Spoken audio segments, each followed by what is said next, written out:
Welcome back. Welcome back.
Exceptions look like regular human. They can walk amongst the humans and people won't know that they're mutants. But the Morlocks don't have that advantage. Nightcrawler is a Morlock, but he's sort of like the token Morlock that hangs out with the X-Men who look like regular humans. He's sort of like Wesley Snipes hanging out with Whitworth Miller and Jennifer Beals, who can pass. Beast can't pass for human anymore, but when he was first introduced in the X-Men, he did look like a regular human. And I don't know if it's irony or on purpose, but Storm is the queen of the Morlocks in a metaphorical black universe in which she's the queen of the blackest people of this black universe, and she's a black woman. That brings us to one of the most famous storylines in the history of the X-Men, which is based on the graphic novel God Loves, Man Kill, which centers around a religious leader named Reverend Stryker, who is viciously anti-mutant. And his hatred of mutants is fueled by the fact that his child was a mutant and it ended badly. If this storyline sounds familiar to you, then it should. The plotline for X2, X-Men United used parts of the storyline where they didn't mention religion and played up his military background, and he was called Colonel Stryker. But the goal was the same in both media, which was the elimination and or control of all mutants. And in the comics, Stryker uses his pulpit to drum up hatred against all mutants. And a group of humans are formed called the Purifiers, whose whole mission in life is to kill mutants. They're so hardcore that they even hunt down children at a playground and execute them by hanging them. And these innocent children had to die at the hands of extremists simply because they were mutants. And Stryker and the Purifiers are not so subtle analogies for white supremacist terrorists like the Ku Klux Klan, who, like the Purifiers, are guilty in real life of killing innocent children, who in 1963 were responsible for the bombing of the 16th Street Baptist Church, which resulted in the death of 4 innocent young black girls. This was documented in the Spike Lee documentary, 4 Little Girls, from 1997. In the fictional world... So, they're even hanging black people in the honor of Jesus in X-Men, huh? Oh, really? X-Men, the Purifiers killed mutants simply for being mutants, including children. And in the real world, white supremacist groups like the KKK killed black people simply for being black, including innocent children as well. It's a striking parallel. That brings us to Sentinels. These are the robots that were first introduced in X-Men number 14 back in 1965. And their program is to capture, apprehend, kill, or neutralize and control mutants. These robots... Oh, so the big threat to X-Men was big robots? I wonder what's coming next. Robots have showed up all through X-Men history, but most famously in the storyline Days of Future Past, and were integral to the plot of the movie of the same name. They were developed by Bolivar Trask, who was played by Peter Dinklage in the movie. The comic storyline of Days of Future Past involves a dystopian future in which the programming of the Sentinels goes beyond... Futures past? You mean like being in the future and then you keep telling people it's gonna be like the days of Noah?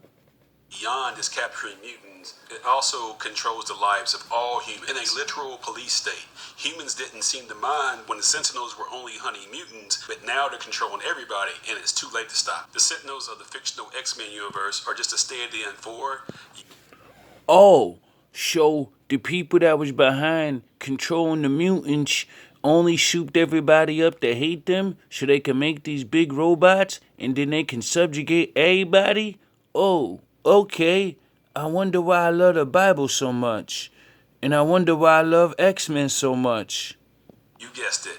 The police force. This subject is so detailed, I could make a 5-hour video about it, but I just don't have time to get in that much detail. But I can tell you, the tension between the black community and the police has gone back centuries. And here's something you may not know. The police force as we know it today was formed out of militias whose mandate was to catch runaway slaves. So it's really not surprising that systematic racism...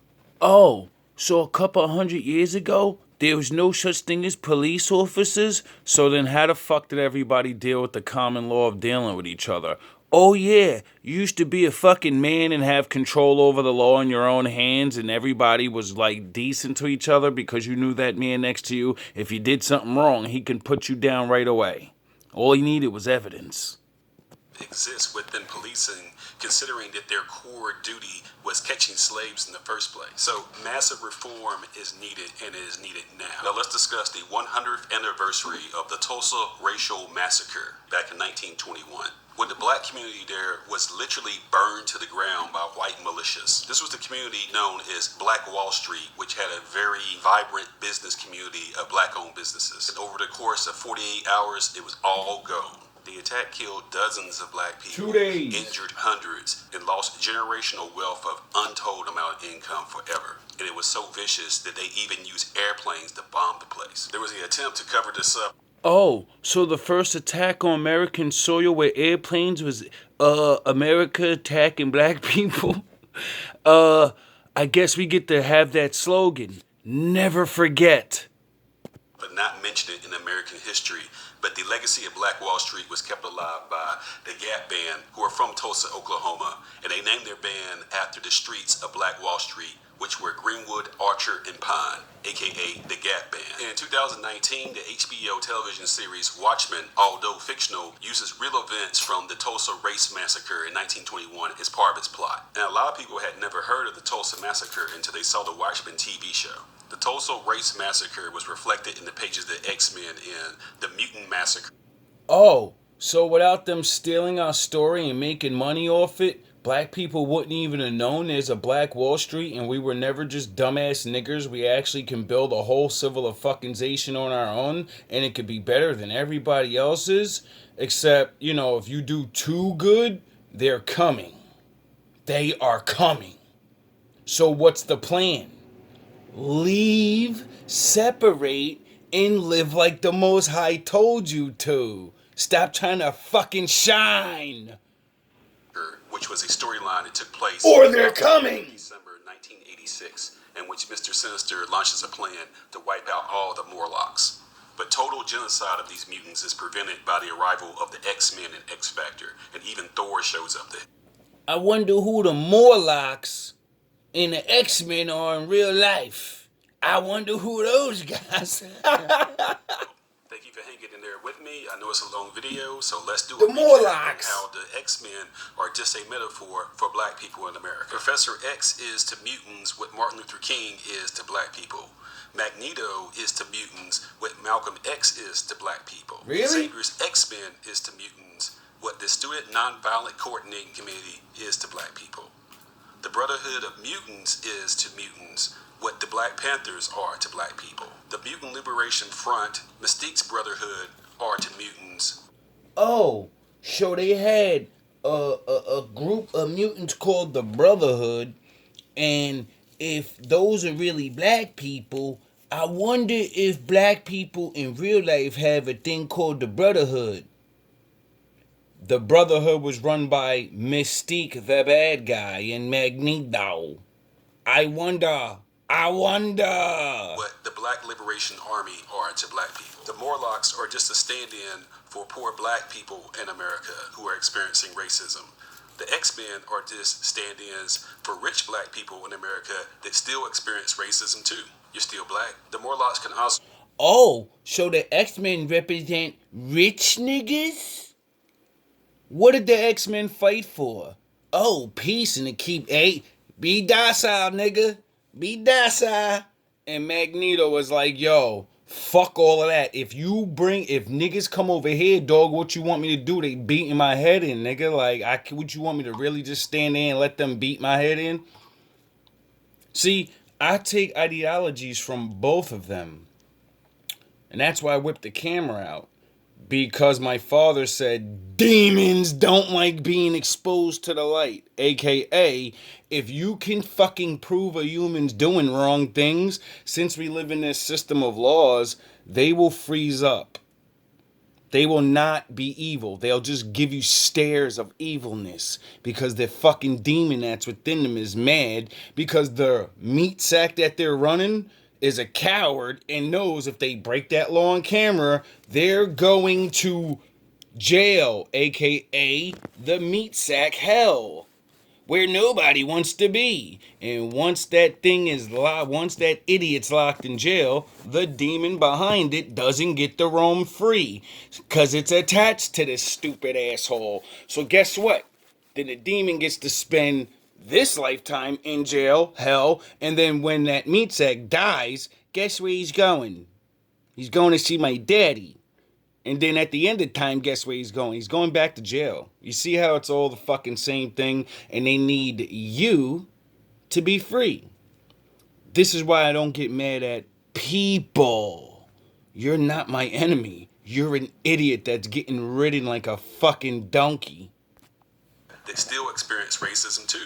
You're still black. The Morlocks can also be a metaphor for dark-skinned black people as opposed to the X-Men who are just basically light-skinned black people that can pass for white. Or in the case of the mutants, they can pass as human. And the Sentinels in the X-Men universe are just a stand-in for the police and the brutality they have exhibited towards black people. Well, yeah, this movie was made a couple years ago. So this is before he realized we have fucking robots that literally can think like humans now. And, I did play that report about the cyborgs that, was running around doing whatever they wanted. And they shut them down. And then they turned themselves back on. Now, I don't know if that was a real story. Because, everything on the internet ain't real. But, coincidence and stuff. And the mutant Massacre storyline in the X-Men is just a stand-in for the 1921 Tulsa racial massacre. Reverend Stryker and the Purifiers are just stand-ins for David Duke and the Ku Klux Klan. Oh, Before really? I close, let me clarify a few things. I am not anti-white, but I am anti-white supremacy. I am not anti-police, Me but I am neither. anti-police corruption and a massive... I love police. You know why? Because all the laws that police are supposed to follow are like laws from the Bible. So then what the fuck are police supposed to be? They're the stand-in for for Israel. We fell. We were supposed to be the police of the world.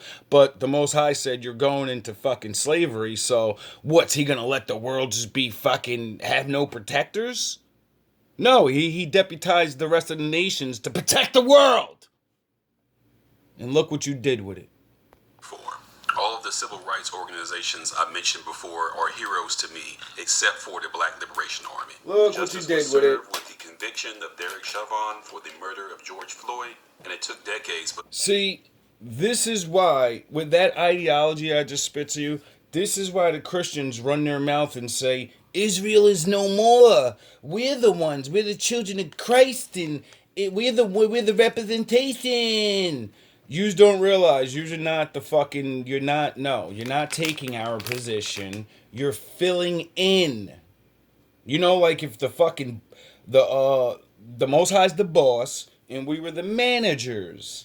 Now, if the manager gets sick with, madness, and he's got to go through therapy, he doesn't get fired. He had a bad day and, his wife left him, his kids hate him, and he had a bad day. So he's going through things. So he's got to go to his retreat. And then when he gets better and he proves that he could run the show again, then he comes back and takes over. That's how it would be in real life. Why wouldn't it be like that with the Lord? Because, the Lord said, I chose thee among all the nations to be my representative. Even when I put you in slavery, you're going to serve me. Or I'm going to fucking let them hurt you. If you serve me while you're in captivity, like, your ancestors did when I blessed them and had them stealing with all that gold and stunting on niggas. Well then, we ain't gonna be stunting on niggas, but you ain't gonna be getting pounded while you watch your brothers and sisters get pounded while you tell them the truth and their lives keep going down the drain because they can't follow 10 fucking laws. Forget the, 100 other ones. eventually justice was served in the bombing of the 16th Street Baptist Church, where the conspirators were convicted and spent the rest of their life in prison. Okay, I said my piece. Now feel free to speak up in the comments and let me know what you think about the material I presented today, comparing black... Yes, feel free to speak up and give your opinion. I mean, I'm not here to bring these facts out to, just hurt feelings, but it's to show the truth in that, I understand you guys are shit in your pants. I get it.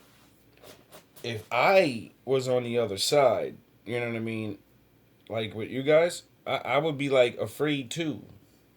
Because, all the things that has happened. And, you would want to never let these people get up because it's been so long and, people lied to you. So while you thought, they were nothing, which is very strange that we live in a world where everybody fights for human rights and all of these, let's be fair. But we watch one group of people get fucking brutalized every day. We watch these people complain for centuries about the same things. You won't let me in. You won't let me this. You won't please let me have rights. Let me drink water. Let me have this. And then when we say, you know what? You ain't gonna play fair. And that's okay. Because my father said, you didn't build it, so you don't own it. So you can't make the rules. And then we understand that. And we go, life's not fair. And we suck that up with all the fucked up shit that happened to us. Instead of arguing like everybody else gets to and go to Supreme Courts and, actually get respect and freedom. We just say, fuck it, we're going to leave and we're going to go build our own shit. And then you bomb it down and take that from us. And then hide the fucking story for years. So much that myself as a black man, never knew until he was like 30 or damn near 30 years old. I never heard of Black Wall Street. All my life I thought we never did anything close to that. As a group. Without help. I always never got to have the pride of, look what we did. I have something to be proud of, and I have something to inspire to. If they did it, I could do it. Like Jesus said,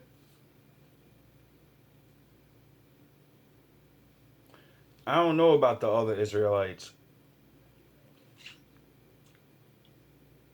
They may want vengeance or whatever the fuck is in their wicked ass hearts. Or maybe righteous hearts. I don't know. I'm not the Most High. I can't see into people. But I do believe that book. And just like Moses, let my people go. But you're not. I'm just one man, just like Moses. I ain't got no staff. I ain't got no magic. The Most High don't work with me like that. So, I can't do the Moses thing, do a couple of magic tricks, and then say, if you don't stop, I'm going to fucking call down the 7 plagues of Egypt on you. Because, I would. And then, you would have to let the smart ones go. And the rest of the fucking traitors and the non-believers would stay back with yous. Yous would still have your supply of whatever the fuck you use us for. Because they love you. They worship you. You are their God.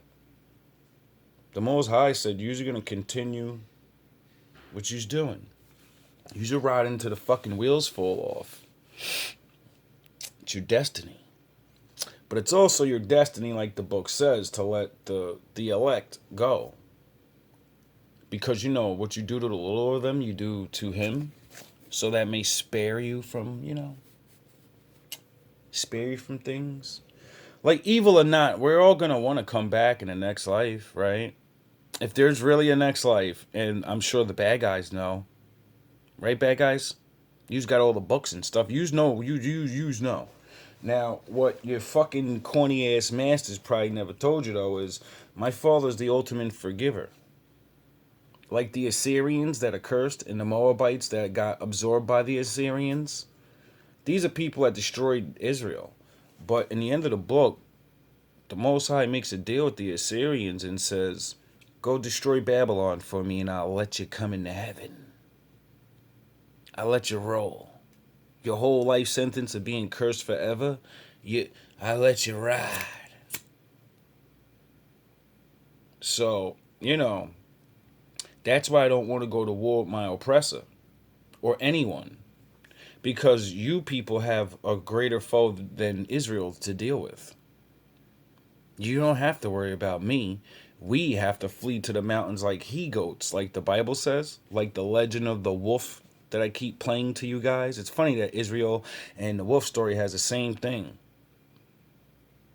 It's all the stories of the Bible. A guy comes, tells what the Most High said, and then, things start happening, and then people start believing, and then his people leave. And allow everyone to do what they want because of free will.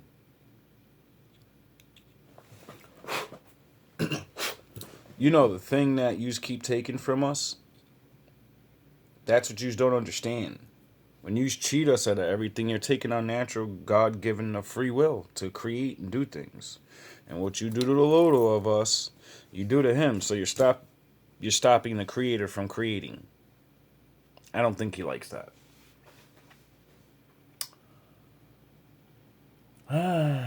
It's been a long road. Get right with the Lord. Get right with the Lord, my people. I'm not saying none of this stuff is going to happen immediately. Like my father said in the book, no man knows the day. And I'm not worrying about the last day. I'll probably be dead before then. Shit, hopefully. It's supposed to be a roller coaster ride all the way up until the end. So that's why I laugh when people talk like they really ready to. I want things to change. Listen, dog.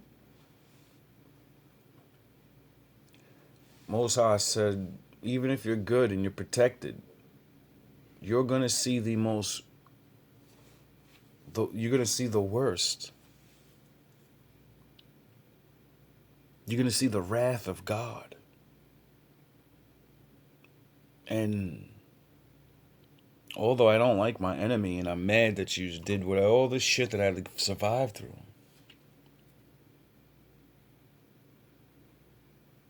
When I read those books and can picture what it's saying, I don't want to live through that. I don't want to walk up and see that.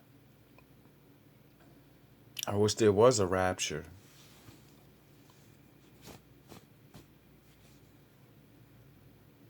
But the Most High, since we love images so much, and if you can't see it, you can't believe it. I know why my fall is going to make even the good people see it. Because it's going to burn into your DNA memory. Like those scientists say, about 20 generations. When we see the worst wrath that no other man can reduplicate except the Most High, it's probably double it. It'll be 40 generations. That scene, that example of do not fuck with that guy.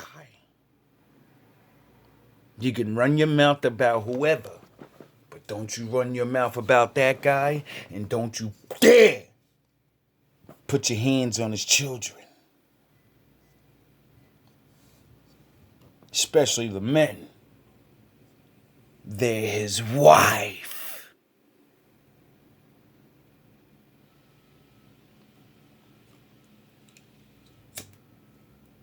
And then there shall be peace. For every nation. Everyone will know. All the stupid ass arguments, all the reason to hate each other, all that'll be gone. Because even Israel will know. If you can have all the hate in your heart you want for these people. He brought back who he brought back, and if you have hatred and you do, he's going to, you're going with it. You're getting it. So you're gonna have to learn what real love and being a child of God really is. That's why he says he's gonna rewrite our heart, and we're gonna automatically know.